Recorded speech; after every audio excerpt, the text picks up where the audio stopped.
ಭೇಟಿಯನ್ನ ರದ್ದುಗೊಳಿಸಿದ್ದಾರೆ H D Revanna. ಇವತ್ತು ಬೆಂಗಳೂರಿನಲ್ಲೇ ಇರೋದಕ್ಕೆ ನಿರ್ಧಾರವನ್ನ ಕೂಡ ಮಾಡಿದ್ದಾರೆ.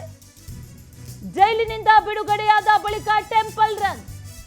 ನಿನ್ನೆ ದೇವಾಲಯಗಳಿಗೆ ಭೇಟಿ ಕೊಟ್ಟಿದ್ದಾರೆ ಎಚ್ ಡಿ ರೇವಣ್ಣ. ಚಾಮುಂಡಿ ಬೆಟ್ಟಕ್ಕೂ ಕೂಡ ರೇವಣ್ಣ ಭೇಟಿಯನ್ನ ನೀಡಿದ್ರು. ತಾಯಿ ಚಾಮುಂಡೇಶ್ವರಿ ದರ್ಶನವನ್ನ ಪಡೆದಿದ್ದಾರೆ ಎಚ್ ಡಿ ರೇವಣ್ಣ.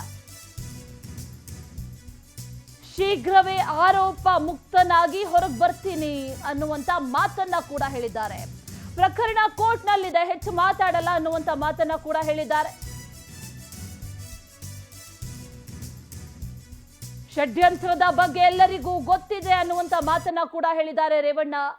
ಜೈಲಿನಿಂದ ಬಿಡುಗಡೆಯಾದ ಬಳಿಕ ಈಗ ಟೆಂಪಲ್ ರನ್ ಅನ್ನ ಮುಂದುವರಿಸಿದ್ದಾರೆ. ನಿನ್ನೆ ಚಾಮುಂಡಿ ಬೆಟ್ಟಕ್ಕೂ ಕೂಡ ಭೇಟಿ ಕೊಟ್ಟಿದ್ರು. ಭೇಟಿ ಕೊಟ್ಟ ನಂತರದಲ್ಲಿ ಮಾತಾಡಿದ್ರು. ಪ್ರಕರಣ ಈಗ ಕೋರ್ಟ್ನಲ್ಲಿದೆ, ಹಾಗಾಗಿ ಹೆಚ್ಚು ಮಾತಾಡಲ್ಲ. ಜೊತೆಗೆ ಇದ್ರ ಹಿಂದೆ ಅಥವಾ ಷಡ್ಯಂತ್ರ ಯಾರದು ಅನ್ನುವಂಥದ್ದು ಎಲ್ರಿಗೂ ಗೊತ್ತಿದೆ ಅನ್ನುವಂಥ ಮಾತನ್ನ ಹೇಳಿಕೆಯನ್ನ ನೀಡಿದ್ದಾರೆ. ಮೊದಲ ರಿಯಾಕ್ಷನ್ ಅದು, ಫಸ್ಟ್ ರಿಯಾಕ್ಷನ್ ಕೊಟ್ಟಿದ್ದಾರೆ ಎಚ್ ಡಿ ರೇವಣ್ಣ.